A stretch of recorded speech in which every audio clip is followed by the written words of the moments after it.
حج اور قربانی، یہ تو ذوالحجہ میں کلائمیکس ہے عبادت کا، لیکن یہ ذوالحجہ کا پہلا پورا عشرہ 10 تاریخ تک، اور اس کے بعد بھی 3 دن اور ایام تشریق 11، 12 اور 13، یہ سارے کے سارے دن اللہ کے حضور بڑی فضیلت والے دن ہیں۔ چنانچہ صحیح بخاری میں حدیث ہے کہ آپ صلی اللہ علیہ وسلم نے فرمایا کہ باقی دنوں کی نسبت ان ذوالحجہ کے 10 دنوں میں کی گئی عبادت، اس کی فضیلت کو کوئی نہیں پہنچ سکتا۔ صحابہ اکرام علیہم رضوان نے عرض کیا کہ جہاد بھی نہیں، جو اسلام کا ایپیکس اور سمم بونم ہائیسٹ گڈ ہے، ایمینول کانٹ کی فلسفی میں ہائیسٹ گڈ کو کہتے ہیں سمم بونم۔ تو صحابہ نے پوچھا جہاد کرنے سے بھی افضل ہے اس میں نیک عبادت اور نیکی کے کام کرنا؟ تو آپ صلی اللہ علیہ وسلم نے فرمایا کہ ہاں جہاد سے بھی افضل ہے، مگر یہ کہ کوئی شخص مال اور اپنی جان لے کر اللہ کی راہ میں نکلے اور نہ مال واپس آئے نہ اس کی جان واپس آئے، یعنی وہ شہید کر دیا جائے، تو ایسا شخص ان 10 دنوں میں عبادت کرنے والے سے آگے نکل سکتا ہے، ورنہ خالی جہاد میں شریک ہونے والا بھی اس سے عبادت میں آگے نہیں نکل سکتا۔ الحمدللہ یہ حدیث انٹرنیشنل نمبرنگ کے مطابق صحیح بخاری میں 969 نمبر ہے، اور اس پر امام بخاری رحمۃ اللہ علیہ نے باب باندھا ہے جس میں تعلیقاً کچھ روایتیں لے کر آئے ہیں، اور ان کی سند بھی مصنف ابن ابی شیبہ میں اور باقی کتابوں میں صحیح موجود ہے کہ ابن عمر رضی اللہ تعالیٰ عنہما اور سیدنا ابو ہریرہ رضی اللہ تعالیٰ عنہ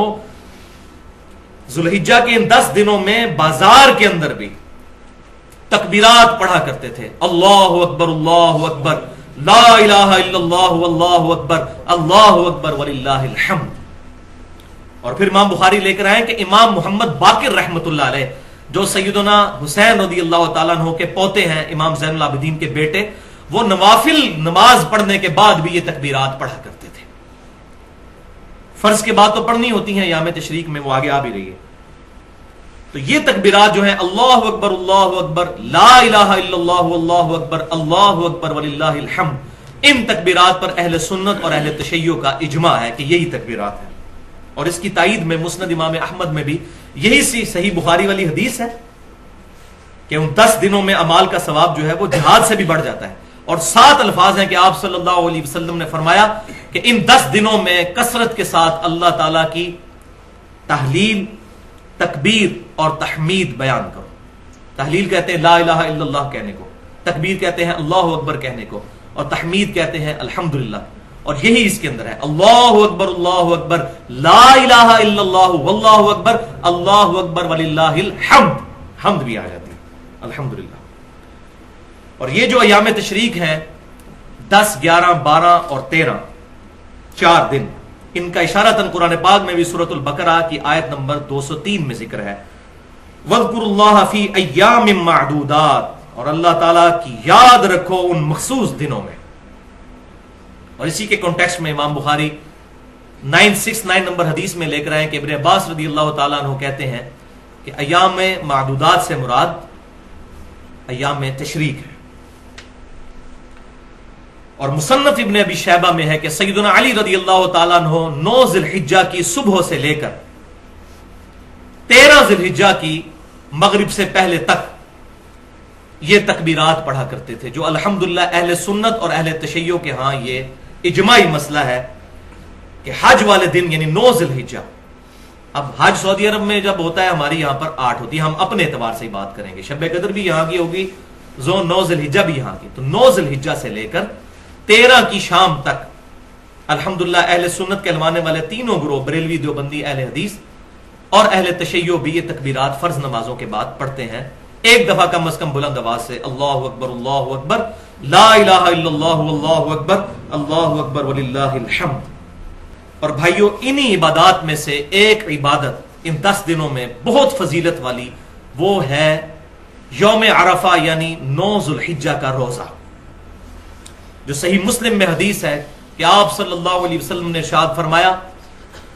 کہ میں اللہ سے امید کرتا ہوں کہ 9 ذی الحجہ کا روزہ 2 سالوں کے گناہوں کا کفارہ بن جائے گا، 1 سال گزرا ہوا اور 1 سال آئندہ،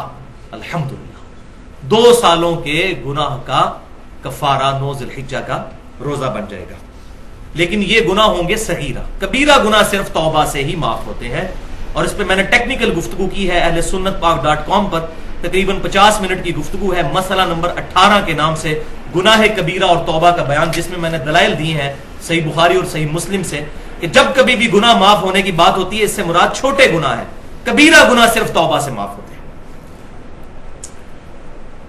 تو یوم عرفہ کا روزہ صرف غیر حاجیوں کے لیے ہے، کیونکہ صحیح بخاری اور مسلم کی متفق علیہ حدیث ہے کہ آپ صلی اللہ علیہ وسلم نے یوم عرفہ کا روزہ خود نہیں رکھا تھا، کیونکہ آپ حج کی حالت میں تھے، صحابہ نے آپ صلی اللہ علیہ وسلم کو مشروب پیش کیا تو آپ نے اعلانیہ طور پر پیا، تو صحابہ کو یہ بات پتہ چل گئی کہ آپ صلی اللہ علیہ وسلم کا خود روزہ نہیں ہے۔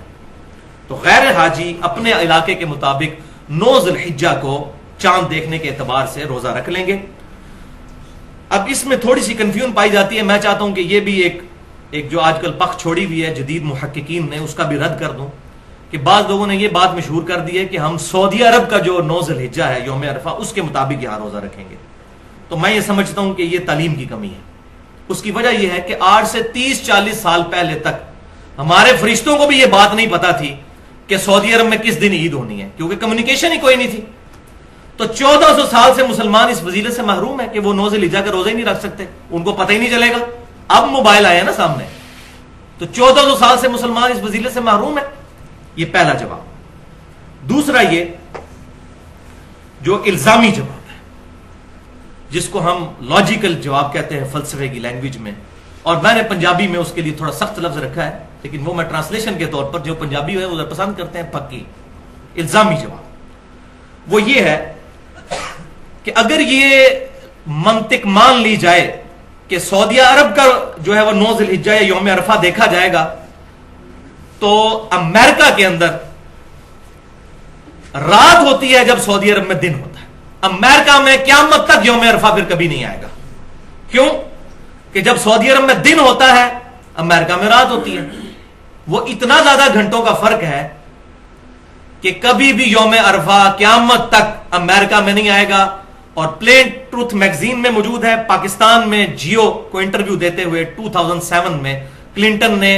خود کہا تھا، میں نے خود اپنے کانوں سے سنا، اسلام از دا فاسٹسٹ گروئنگ ریلیجن ان امریکہ۔ امریکہ میں سب سے تیزی سے پھیلنے والا دین اسلام ہے، اور امریکہ آبادی کے اعتبار سے 4تھے نمبر پر ہے، 32 کروڑ کے قریب آبادی ہے، پاکستان سے بھی 1.5 گنا،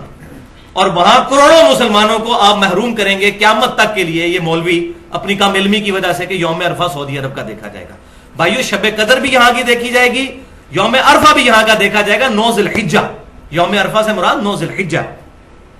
الحمدللہ۔ تو یہ دلیل ہے جس کو سورۃ الانفال میں فرمایا گیا، جو ہلاک ہوا دلیل سے ہلاک ہوا، جو زندہ ہوا دلیل سے زندہ۔ تو میں نے اپنی دلیل الحمدللہ بتا دی ہے اس میں، اور پاکستان میں انشاءاللہ 1433 ہجری میں 9 ذی الحجہ 26 اکتوبر 2012 کو آئے گی انشاءاللہ، جمعے کے دن، ہفتے کو تو عید ہے۔ تو اب وہ والی حدیث بھی اپلائی نہیں ہوگی کہ اکیلے جمعے کا روزہ نہیں رکھ سکتے، کیونکہ یہ پرٹیکولر اب بات آ گئی، تو جمعے کا روزہ رکھ سکیں گے، یہ پرٹیکولر اس کے لیے دلیل خاص مل گئی ہے۔ تو انشاءاللہ روزہ خود بھی رکھیں اور گھر والوں کو بھی رکھوائیں، بہت فضیلت ہے اس روزے کی، 1 سال گزشتہ اور 1 سال آئندہ کے گناہ انشاءاللہ معاف ہو جائیں گے۔